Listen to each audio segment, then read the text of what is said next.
Hello guys, welcome to another video. কেমন আছেন সবাই? আশা করছি ভালো আছেন। আজকের গল্পের নাম হলো যে কুরআনে বর্ণিত আসহাবে কাফ বা গুহাবাসীদের কাহিনী পর্ব 02।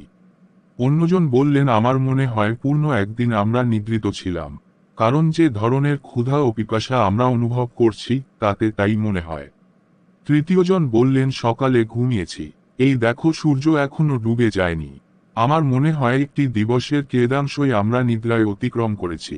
চতুর্থজন বললেন, ছাড়ো এসব মতভেদ, আল্লাহই ভালো জানেন আমরা কতকাল এখানে ঘুমিয়েছি। মূল কথা হচ্ছে আমার প্রচুর ক্ষুধা অনুভব হচ্ছে, মনে হচ্ছে কয়েকদিন যাবৎ না খেয়ে আছি। আমাদের একজনের উচিত এখনই শহরে গিয়ে কিছু খাদ্য ক্রয় করে নিয়ে আসুক, তবে তাকে অবশ্যই সতর্ক ও সাবধানতা অবলম্বন করতে হবে, কারণ লোকেরা যদি আমাদের অবস্থান সম্পর্কে জেনে ফেলে তবে তারা আমাদেরকে হত্যা করতে পারে কিংবা আমাদেরকে ফিতনায় ফেলে দিন পালন থেকে বিরত রাখতে পারে। তাকে আরেকটি বিষয়ে সাবধান হতে হবে, কোনোভাবেই যেন হারাম খাদ্য ক্রয় করা না হয়। সেজন্য সে যাচাই বাছাই করে হালাল খাদ্যটিই ক্রয় করবে। তাদের একজন সাবধানতা ও পূর্ণ সতর্কতার সাথে ভীত সন্ত্রস্ত অবস্থায় শহরে প্রবেশ করলেন। তিনি দেখলেন কোন কিছুই আর আগের মতো নেই। ঘরবাড়িগুলো পরিবর্তন হয়ে গেছে। পুরাতন পরিত্যক্ত ঘরের স্থলে বিশাল প্রাসাদ শোভা পাচ্ছে। আগের রাজপ্রাসাদগুলো পরিত্যক্ত অবস্থায় পড়ে আছে। তিনি এখন যে সমস্ত চেহারা দেখছেন সেগুলো পরিচিত কোন লোকের চেহারা নয়। নদীর ম্যাক্রন হসন্ত রায় আগের মতোই চলছে বয়ে, পরিবর্তিত রূপ ধারণ করে ঘরবাড়ি ও বন বনানী ঠিকই আছে, শুধু নেই আগের মানুষগুলো। তার দৃষ্টি বিচলিত হলো, এদিক সেদিকে চোখ ঘুরানোতে লোকেরা সন্দেহ পোষণ করতে লাগলো এবং তার চলার ভঙ্গিতে মানুষের সন্দেহ দানা বেঁধে উঠল। পরিশেষে লোকেরা তাকে ঘিরে ধরল। উপস্থিত লোকদের একজন তাকে জিজ্ঞেস করল, আপনি কি এখানে অন্য দেশ থেকে এসেছেন? এত চিন্তা করছেন কি নিয়ে? অনুসন্ধানী বা করছেন কি? তিনি বললেন, আমি এখানে অপরিচিত কেউ নই। আমি কিছু খাদ্য ক্রয় করতে চাই, কিন্তু কোথায় তা বিক্রি হচ্ছে আমি তা জানি না। একজন লোক তার হাত ধরে খাদ্যের দোকানে নিয়ে গেল। সেখানে গিয়ে তিনি রূপার তৈরি কয়েকটি দিরহাম বের করলেন। দোকানের মালিক দিরহামগুলো হাতে নিয়ে ঘুরিয়ে ফিরিয়ে দেখলেন এ তো 300 বছরের অধিক সময় আগের তৈরি। সে ভাবল এই ব্যক্তি হয়তো কোন গুপ্তধন পেয়েছেন। সম্ভবত এই দিরহামগুলো ছাড়াও তার কাছে বিপুল পরিমাণ দিরহাম রয়েছে। দোকানের মালিক বাজারের লোকদেরকে ডেকে একত্রিত করল। এবার গুহাবাসী লোকটি বললেন, হে লোক সকল, দেখুন, আপনার যা ভাবছেন বিষয়টি আসলে তেমন নয়। এই মুদ্রাগুলো লুকায়িত অসংখ্য সম্পদের কোন অংশ নয়। গতকাল মানুষের সাথে কোন এক লেনদেনের সময় তা আমার হস্তগত হয়েছে, আর এই তো আজ আমি তা দিয়ে কিছু খাদ্য ক্রয় করতে চাচ্ছি। আপনারা তাতে এত আশ্চর্যবোধ করছেন কেন? এর কোন কারণ তো আমি খুঁজে পাচ্ছি না। আর কেনই বা সন্দেহের উপর নির্ভর করে আমার বিরুদ্ধে গুপ্তধন পাওয়ার এবং তা লুকিয়ে রাখার অপবাদ দিচ্ছেন?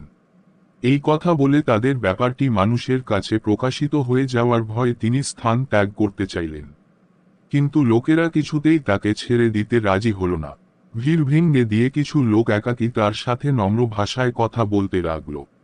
কথাবার্তার এক পর্যায়ে তারা যখন জানতে পারল যে তিনি হচ্ছেন 309 বছর পূর্বে জালেম ও কাফের বাদশাহ পাকরাউ থেকে পলায়নকারী সম্ভ্রান্ত বংশের 7 জন যুবকের একজন, তখন তারা আরো আশ্চর্যান্বিত হল। তারা আরো জানতে পারল যে তারা হলেন ওই সমস্ত যুবক যাদের অনুসন্ধানে বাদশাহ সকল প্রচেষ্টাই করেছিল, কিন্তু তাদের কোন সন্ধান পাওয়া যায়নি। যুবকটি এবার আরো শঙ্কিত হয়ে পড়লেন, কারণ এখন লোকেরা তাদের ব্যাপারটি জেনে ফেলেছে। তাই তিনি নিজের ও তার সাথীদের জীবন নাশের ভয় পালাতে উদ্যত হলেন। লোকদের মধ্যে হতে একজন বলল, হে ভাই, তুমি ভয় করো না। তুমি যেই জালেম বাদশাহর ভয় করছো সে তো প্রায় 300 বছর আগেই ধ্বংস হয়েছে। এখন যিনি এই রাজ্যের বাদশাহ তিনি আপনিও আপনার সাথীদের মতোই একজন মুমিন বান্দা। এবার বলুন, আপনার অন্যান্য সাথীগণ কোথায়? যুবকটি এবার আসল ঘটনা জানতে পারলেন। ইতিহাসের সেই দীর্ঘ দূরত্বও তিনি উপলব্ধি করতে পারলেন, যা তাকে মানব সমাজ থেকে আলাদা করে রেখেছে। তিনি বুঝতে পারলেন এখন তিনি মানুষের মাঝে চলমান একটি ছায়া ব্যতীত আর কিছুই নন।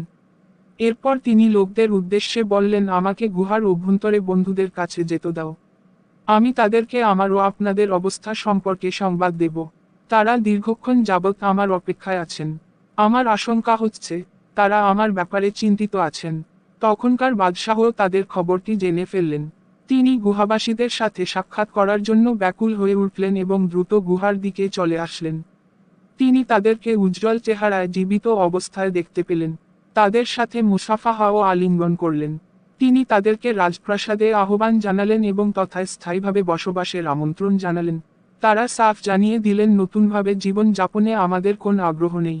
আমাদের ঘরবাড়িগুলো বিলীন হয়ে গেছে, পিতামাতা ও সন্তান সন্ততির কেউ জীবিত নেই এবং আমাদের মাঝে এবং স্বাভাবিক জীবন যাপনের মাঝে দীর্ঘদিন যাবৎ কোন যোগসূত্রও নেই। সুতরাং এই পার্থিব জীবনের দিকে ফিরে গিয়ে আর লাভ কি? অতঃপর তারা আল্লাহর নৈকট্য লাভের আবেদন করলেন, তার কাছে ফেরত যাওয়াকেই পছন্দ করলেন এবং তার প্রশস্ত রহমত দ্বারা তাদেরকে ঢেকে নিতে প্রার্থনা করলেন। কিছুক্ষণের মধ্যেই তারা মৃত্যুর কোলে ঢলে পড়লেন। দেহ থেকে তাদের প্রাণ চিরদিনের জন্য বিচ্ছিন্ন হয়ে গেল। কিছু তাদের কবরের উপর সৌধ নির্মাণ করার কথা বলল, কিন্তু অধিকাংশ লোক বলল, না, আমরা তো তাদের অবস্থানের উপর মসজিদ নির্মাণ করব। সূরা কাহাফ 21। এই ঘটনা থেকে কতিপয় শিক্ষা। 1. তাওহীদকে মেনে নেওয়া মানুষের ফিতরাতি তথা সৃষ্টিগত স্বভাব।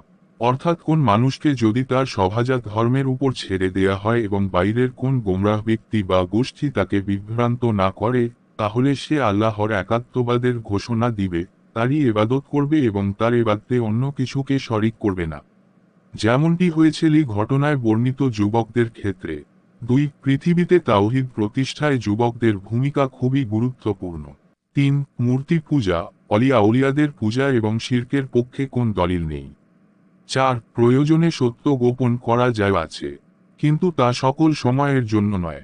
আপনাদের জন্য এত কষ্ট করে ভিডিও মানে একটি লাইক একটি কমেন্ট করলে কি হয়? Subscribe my channel. আমার চ্যানেলটা সবাই সাবস্ক্রাইব করে রাখবেন এবং পাশে থাকার বেল বাটন অন করে দিবেন। পরবর্তী পর্ব খুব শীঘ্রই আমরা নিয়ে আসব কুরআনে বর্ণিত আসহাবে কাহফ বা গুহাবাসীদের কাহিনী পর্ব 03।